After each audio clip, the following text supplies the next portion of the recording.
El siguiente programa es clasificación A, contenido dirigido para todo público. Los comentarios transmitidos en este programa son responsabilidad de quien los emite.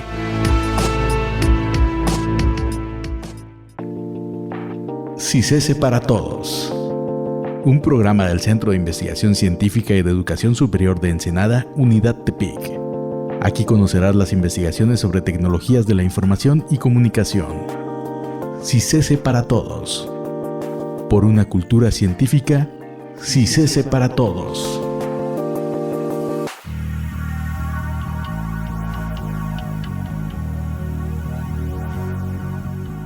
¿Qué tal? Bienvenidas y bienvenidos a CICESE para Todos, un programa de la Unidad Académica Tepic del CICESE en el que compartimos conocimiento y experiencia sobre la ciencia y tecnología que se genera en Nayarit.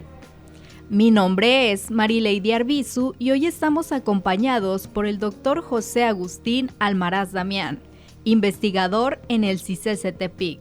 ¿Qué tal, doctor? ¿Cómo se encuentra? Hola Marileidy, buen día a nuestros radioescuchas.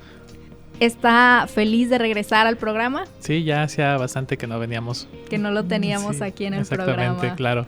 Muy bien, doctor. Y bueno, el día de hoy, ¿de qué tema vamos a hablar? ¿De qué viene a platicarnos? Si no mal recuerdo, es cerebros digitales, ¿no? Nada más corrígeme. Cerebros artificiales. Artificiales, cierto.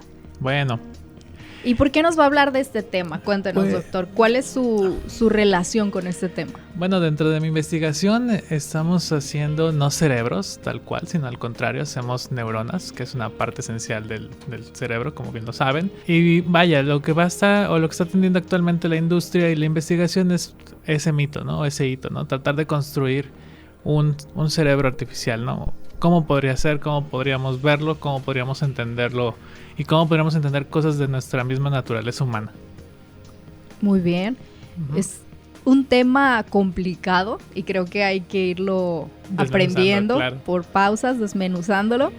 Entonces, me gustaría que comenzáramos explicando a qué nos referimos por cerebros. En un momento habíamos definido las neuronas, uh-huh, pero ahora que se vuelve un poco más complejo, que es un cerebro artificial. Sí, bueno, en la vez pasada platicábamos sobre la neurona tal cual, una entidad de procesamiento. Nosotros tenemos millones, hasta algunos autores dicen que posiblemente billones de neuronas, los cuales están interconectados entre sí. Las neuronas hacen nuestra parte de procesamiento y nuestra parte de retención de recuerdos. La diferencia a un cerebro digital, el natural, el orgánico, almacena energía, por así decirlo, se conecta por impulsos eléctricos, y con el digital es simplemente, o actualmente lo vemos como un archivo, ¿no? Un archivo el cual va a procesar información por medio de una unidad de procesamiento, y ese archivo es el que va a tener la memoria, ¿no? O sea, para saber qué podemos hacer, ¿no? Y también se acopla o se ayuda con un disco duro, que podemos verlo como el almacenamiento de algún componente, el cual va a pasar la información a las neuronas, a los archivos comentados, y posteriormente van a ser procesados por el unidad de procesamiento o procesador, ¿no? Entonces, ¿un cerebro artificial sería este conjunto de neuronas? Así es, sería un conjunto de archivos que están ya previamente construidos. Estas neuronas se crearon a partir de una arquitectura como la de nosotros, nuestra parte neuronal biológica, en la cual estas neuronas están interconectadas, pero la diferencia para los radioescuchas es de que en lugar de nosotros pasar impulsos eléctricos, pasamos datos, ¿no? Números prácticamente, y cada neurona tiene una función matemática. Es lo que hemos hecho o lo que se ha desarrollado desde 1950 para acercarnos a la mímica del cerebro humano. ¿Y por qué ese interés en acercarse a replicar el cerebro humano? Está dentro de nuestra naturaleza humana, ¿no? Siempre saber más allá de nosotros, nuestra curiosidad. La curiosidad de cómo se explican las cosas, cómo es de que se procesan las cosas, cómo vemos, ¿no? Por ejemplo, desde la antigüedad, por ejemplo, el fuego se descubrió pues por mera coincidencia, ¿no? O sea, al frotar la piedra con la vara del árbol, ¿no? Pero actualmente, conforme se ha desarrollado la ciencia, la tecnología y toda la sociedad, pues todavía nos quedan incógnitas de cómo procesamos la información, ¿no? Bien se dice que, por ejemplo, nosotros no ocupamos más del el 10% al 20% de nuestra capacidad cerebral, ¿no? O sea, ¿y eso es correcto? Pues estudios marcan que sí, que no hemos desarrollado toda nuestra capacidad de nuestro cerebro, puesto que también está seccionado por diversas áreas, lóbulo frontal, occipital, y cada uno se encarga de un área específica, ¿no? Por ejemplo, hay partes del cerebro que se encargan de procesar la información del habla, de la visión. Hay partes donde están las partes de los sentimientos. Entonces, ciertas áreas se dedican solamente a una tarea específica. Más, sin en cambio, no sabemos cómo se interlazan, ¿no? Un ejemplo de estos es, por ejemplo, la gente que tiene o padece de ciertas enfermedades psiquiátricas, que son donde en estas zonas, por alguna razón, se dice que la interconexión no es correcta, ¿no? Por ejemplo, la parte de suicida o la parte de depresión es porque falta serotonina en su cerebro, ¿no? O sea, que elemento químico que pues obviamente hace que las personas piensen a tener esos pensamientos depresivos, suicidas. Y la idea es de que, bueno, nosotros ya no podemos actualmente abrir un cerebro, ¿no? Ya no es ético, por así decirlo, ¿no? Antiguamente pues se veía la naturalidad y de hecho se aprendió y es la base fundamental de la medicina. Pero actualmente, ¿qué podemos hacer, no? Podemos hacer la mímica de esas zonas, digo, a su debido nivel, porque también no todos los sistemas de cómputo son capaces de reproducir un cerebro tal cual. Y podemos ingresar esos datos como, por ejemplo, cómo te sientes, todo eso, y tratar de ver cómo es que procesa la información desde ese punto, ¿no? Y también podemos decirle, a ver, vamos a darte la ayuda de la oxitocina o otro tipo de antidepresivo para ver su reacción, ¿no? Obviamente ahí se trasladaría a ciertas actitudes, a ciertas aptitudes que la red neuronal artificial, o ya en este caso el cerebro artificial, pudiera analizar los datos, ¿no? Entonces, cuando hablamos de cerebros artificiales, ¿podríamos decir que son completamente semejantes a un cerebro biológico? ¿O cuáles son las diferencias significantes que tienen entre los dos? En sí todavía no se crea uno per se, ¿no? O sea, hemos llegado a la mímica de ciertas zonas. Lo que se esperaría nosotros como científicos es de que algún día pudiéramos tener el poder de cómputo el cual pudiéramos procesar esa información como un cerebro. Lamentablemente el hecho de que necesitemos tanto poder de cómputo para hacer la mímica no nos permite aún crear ese tipo de ideas, ¿no? Ejemplo, lo vemos con ChatGPT. GPT es una red neuronal muy grande, enorme, el cual por la parte privativa de la empresa que lo creó, que es OpenAI, pues no sabemos tal cual cuántas neuronas tiene, ¿no? Solo sabemos que es enorme, que consume bastantes recursos, tantos recursos naturales, que es impresionante el hecho que tú hagas un query o una solicitud a ChatGPT y GPT te lo contesta, ¿no? Pero para que se den una idea, la lógica o la parte lingüística es muy grande, ¿no? Y te contesta más o menos bien. Algunos van a decir, no, pues le fallan algunas cosas. Sí, efectivamente, puesto que no es un cerebro natural, o sea, no es un ente de todo conocimiento. Pero es solamente una pequeña parte que representa nuestro cerebro prácticamente, ¿no? Nuestro cerebro es aún más grande que eso. Y vean, el hecho de que, por ejemplo, si ustedes tienen contratado el plan de GPT, el cual te dice que si quieres todo, o sea, prácticamente todo el paquete te cuesta $200 o $400, si no mal recuerdo, y te deja usarlo ilimitado. Entonces, y eso es por mes, ¿no? Entonces, imagínate tener un cerebro, ¿no? ¿Cuánto nos costaría, no? Y eso que es una empresa y ahí tiene millones de usuarios, ¿no? Prácticamente, ¿no? Entonces, claro, sí, se requiere un poder de cómputo enorme, ¿no? En el caso más que se usa en la investigación, solamente se usan cierto tipo de arquitectura neuronal en el cual pues está detallada, por ejemplo, para visión, ¿no? Que es mi área de investigación, ¿no? Entonces, por ejemplo, hay modelos enormes que se llaman Vision Transformer, que aproximadamente estos modelos consumen entre 20 a 35 millones de neuronas, ¿no? Entonces, y es todavía muy poco, ¿no? En comparación de lo que hace todavía nuestro córtex visual, es decir, la parte del cerebro que está atrás en el occipital. Y tiene un buen rendimiento en la parte de visión. ¿Pero por qué? Porque es una sola arquitectura que se va a dedicar a solo una tarea. Todavía no llegamos a este concepto actual dentro de la ciencia que se llama inteligencia artificial generalizada. Que sería que se aplique a diferentes tareas. Exacto, y que sea general, o sea, que tenga un conocimiento vasto, que sea capaz de reproducir todo y que sea capaz de entender todo, ¿no? Entonces, con el simple hecho de que tú hicieras un query en el cual dijera, mira, quiero que analices esta señal, ¿no? O esta imagen, el cual creo yo que tiene cierta lesión, procésala y dime si sí o no.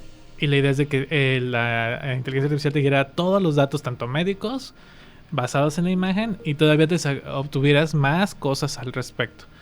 Por ejemplo, no sé, que a lo mejor tú como médico no ves si tienes una lesión en cierta zona de tanto grosor, pero a lo mejor la red entiende que tiene a lo mejor una pequeña desviación en algo, y eso es un causante, ¿no?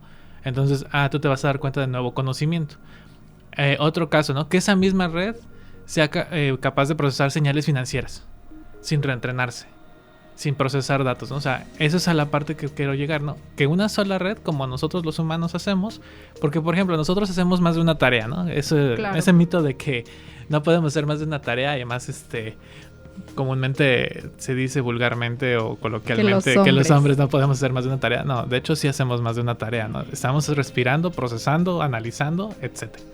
Entonces, eso es lo que se busca prácticamente, que una tarea sea dada y resuelta por una sola y también por más redes, ¿no? O al revés, ¿no? De muchas tareas, por una sola red sea totalmente atendida. Sí, eso sería lo ideal, ¿no? Para claro. No tener que estar consultando diferentes, ahora sí que, productos, ¿no? De inteligencia artificial. Pero mencionaba ahorita algunos en particular como ChatGPT, DeepSeek, que también es otra que está saliendo. DeepSeek tiene otras particularidades muy asombrosas. Pues DeepSeek es lo contrario a ChatGPT, es un modelo abierto. ¿Qué quiere decir? Que si alguno de los radioescuchas quiere y sigue las instrucciones, lo puede usar. Lo puede entrenar, lo puede modificar. Todo el código está abierto, ¿no? Y de hecho, lo interesante de esto es de que ellos para que tú puedas entrenarlo, ¿no? ¿Cuál es el problema, no? Es para los radioescuchas que al escuchar esto, pues que nadie tiene este poder de cómputo abismal en sus máquinas computadoras, ¿no? O sea, claro. Es un cómputo impresionante. Para que se dé cuenta el radioescucha de qué me refiero, incluso la computadora más cara que vendan en las tiendas departamentales no procesa la información de DeepSeek. O sea, no es capaz de hacerlo. ¿Es capaz de correr el modelo y hacer pruebitas? Sí. Así como si estuviera usando GPT, sí vas a poder hacerlo. Pero entrenarlo, lo que es literal, especializarlo para un área específica, no. Requieres una cantidad de servidores con tarjetas gráficas que hemos platicado aquí, que es el núcleo principal de las redes neuronales o de la inteligencia artificial, y ciertos tipos de tarjetas también. No nada más es de, sí, mi computadora tiene una, no, es de una en específico. Tal vez lo puedas hacer funcionar, pero va a tardar años, ¿no?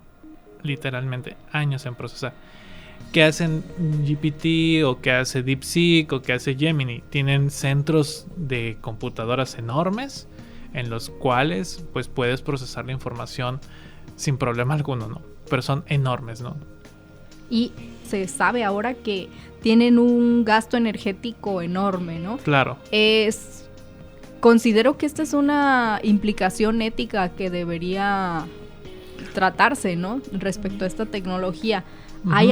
¿Qué opina de esta primero y qué otras cree que pudieran asociarse? Es que depende, ¿no? Realmente, ¿no? La parte ética yo lo veo en el hecho de que se use para un bien, ¿no?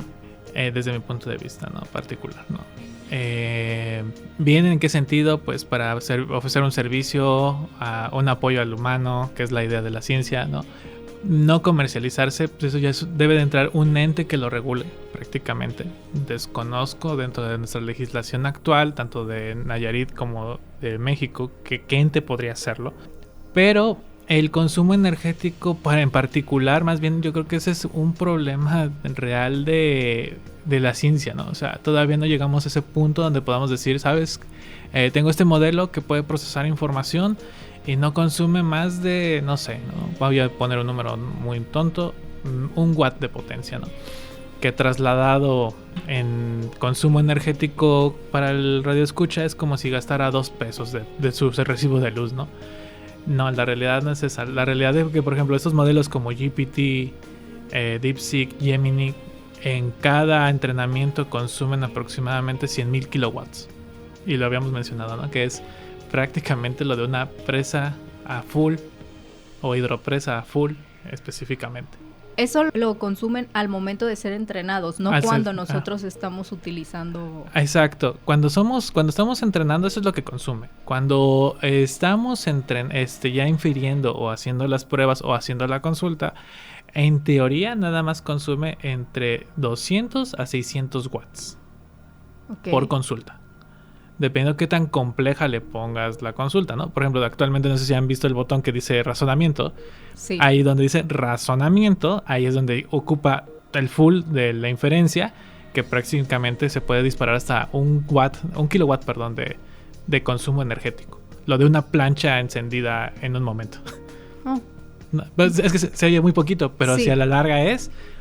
¿Qué pasa con la luz, no? La luz te llega a cara a tu hogar. ¿Por qué? Porque consumes elementos resistivos. Consumen para calentar cosas o etcétera de ese estilo. Y es donde es el dichoso o vulgarmente o coloquialmente dicho bajón de luz, ¿no? Sí. Ahora imagínate ese bajón de luz en cada consulta. Eso es complicado, ¿no? Sí. Y tú no lo ves, ¿por qué? Porque nada más dices, hola, supongo que quiero que me digas esto, ¿no? Y tú no ves ese consumo, porque al final haces una transferencia de información. Lo que tú vas a ver es simplemente el resultado, pero internamente es eso, el consumo energético enorme que se hace, y eso se traslada en ¿qué? En los $20 que pagas por el plan mensual, o los $200 o $400 por el plan premium, ¿no? Claro. Al mes. Por esas razones cuesta tanto, ¿no? Sí, ahora se entiende, ¿no? El costo. Sí, claro. Además del desarrollo tecnológico. Sí, eso definitivamente, ¿no? El hecho de que GPT dirían, es que nada más lo publicaron 10 personas.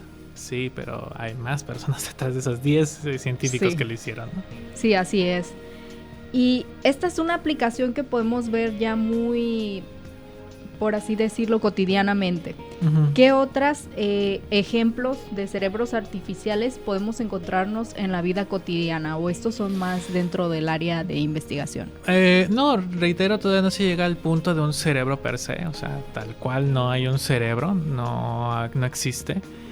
Lo que sí son los modelos, ¿no? O sea, estos modelos enormes, ChatGPT, DeepSeek. De hecho, dentro de DeepSeek ahorita recuerdo que alguien me decía, es que no funciona igual que GPT. No, claro que no, porque obviamente al ser gratuito están abusando ahora de él, ¿no? En el buen sentido, ¿no? Están ingresando queries y queries y queries. Y como es gratuito, pues no pasa nada, ¿no? En comillas, ¿no? Ahí lo que decían muchos científicos y muchos medios de comunicación americanos, principalmente, es de que cuando tú haces un query en DeepSeek, se está reentrenando. Cosa que según te garantiza Google y GPT que no lo hacen, en teoría, ¿no? Entonces hay un beneficio, siempre va a haber un ¿cómo decimos? No hay paso sin dar guarachazo, ¿no? Vulgarmente o coloquialmente. A DeepSeek te dice, ok, tú puedes hacer los queries, pero yo voy entrenando con tu información. Y se va haciendo más poderoso, ¿no? Entre comillas, ¿no? No, poderoso en el sentido, también cabe destacar y aclararle a los radioescuchas de que no nos van a todavía venir John Connor, ni Sarah Connor, ni Terminator a hacerlo, ¿no? Pero sí, simplemente va a ser más potente. Sí. ¿Cree que en este momento ya hay cerebros artificiales o tecnología que pueda resolver problemas mejor que los humanos? Ya las hay, pero reitero, no son cerebros, son los modelos, ¿no? O sea, el modelo tal cual sí. Ejemplo básico, pueden buscar a los radioescuchas en China específicamente, es una de las potencias que está invirtiendo bastante en la cuestión de inteligencia artificial. Ellos no recuerdo si hace 5 o 6 años propusieron un modelo de inteligencia artificial que derrotó a 800 especialistas en detección de enfermedades pulmonares, tomografías en específico. Los derrotó en qué cuestión, ellos tuvieron los mismos casos, creo que fueron 10,000 casos de análisis de estudio, no recuerdo bien. Ellos se tardaron 3 horas en conjunto. La inteligencia artificial lo hizo en media hora. Y ganó el humano siempre tiene como el promedio. Eso es lo interesante del por qué, o por qué nos da curiosidad. Por ejemplo, el humano no pasó del 85% en precisión, es decir, en decir esto es esto por esto y esto y esto. Y la inteligencia artificial lo hizo con un 98%. Acercándose casi al 100. Al 100, exactamente, ¿no? Cabe destacar que no puede existir el 100 por leyes matemáticas, pero exactamente, o sea, casi se aproximó, ¿no? Luego tendremos que platicar de esas Desde la leyes, parte de ¿no? probabilidad, sí, claro. Claro.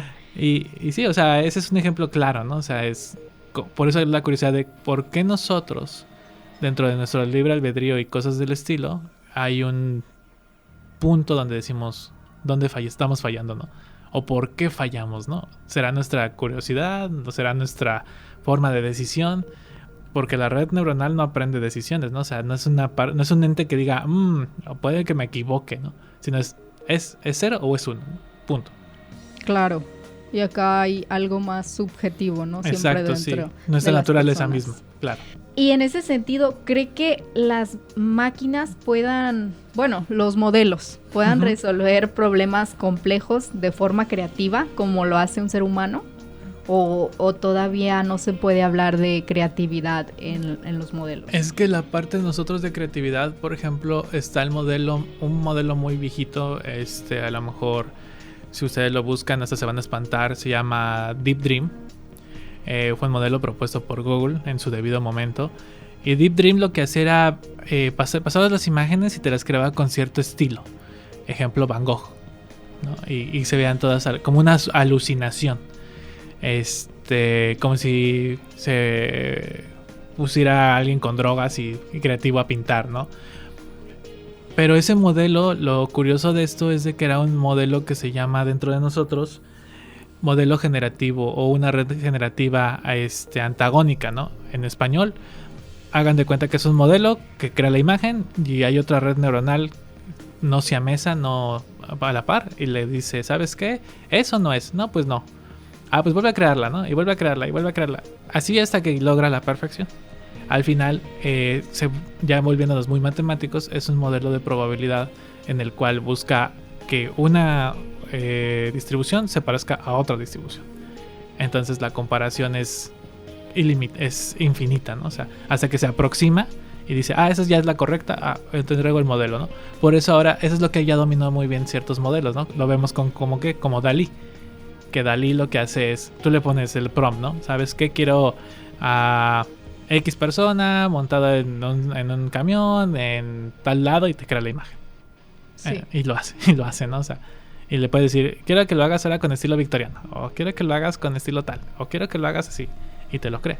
Por eso, porque él ya reconoce esas distribuciones y es capaz de entregarte ese resultado. Eso es para nosotros, eso es la creatividad en forma científica, pero no es la realidad, ¿no? La creatividad de nosotros es muy diferente. Sí, tiene otros alcances, otros contextos, otros sí, matices, exactamente. Sí. Y bueno, ya para finalizar, doctor, ¿cree que en algún momento estos modelos puedan resolver problemas que hasta ahora son considerados exclusivamente de la mente humana? ¿En qué sentido? ¿A qué te refieres? Por ejemplo, cuestiones, retomando, ¿no? Creativas, de proponer ideas que no se hayan... con la información que no hayan sido alimentados. Va a llegar a un punto donde sí, lo va a hacer. Es natural. ¿En qué sentido? Él no va a crear información nueva, sino va a estar modificándola. Al final, por ejemplo, dependiendo del matiz que tú lo veas, ¿no? Yo platicaba con mis compañeros científicos de que ellos ven de una forma una red neuronal, yo lo veo de otra forma. Por ejemplo, ellos lo ven como un ente, un algoritmo, una serie de pasos, ¿no? Cómo va a ingresar los datos, qué resuelve. Y yo, por ejemplo, que tengo otra disciplina, lo veo como un sistema el cual ingresa una señal o los datos, los procesamos, tenemos una retroalimentación y procede a entregar la información, ¿no? Esas variaciones sí las puede hacer, más no más allá de su entrenamiento de momento. Eso es lo que se espera de la parte científica, ¿no? Que siga desarrollándose. Que siga desarrollándose. Ok. Bueno, doctor, es un tema muy interesante y complejo. Probablemente nos faltó explorar bastante, pero será en otra ocasión. Le agradecemos por haber enriquecido este espacio con su experiencia y conocimientos. Gracias a ustedes. Buen día. También agradecemos a nuestros radioescuchas por acompañarnos. Los invitamos a seguirnos en redes sociales. Estamos como CICESE Tepic. Les deseamos un feliz sábado y los invitamos a escucharnos la próxima semana en CICESE para Todos.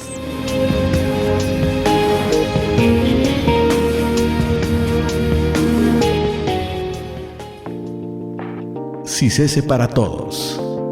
Un programa del Centro de Investigación Científica y de Educación Superior de Ensenada, Unidad Tepic.